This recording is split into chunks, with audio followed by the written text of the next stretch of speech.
Keypad door locks from Schlage are designed to make home access simple and secure without needing a traditional key every time. But many people start to worry when the lock suddenly stops responding because the batteries have run out. The good news is that these smart locks are built with emergency backup options, so you're not left stuck outside your home. Even if the keypad has no power, there are still a few quick ways to unlock the door and get inside safely.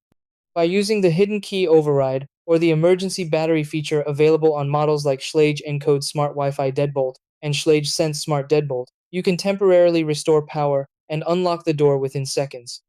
Once inside, you can replace the batteries and get your lock working normally again.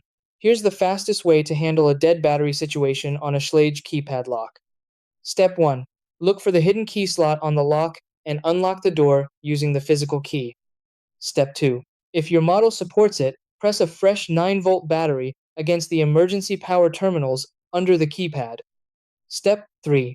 While holding the battery in place, enter your normal keypad user code. Step 4. When the lock opens, remove the temporary battery and go inside.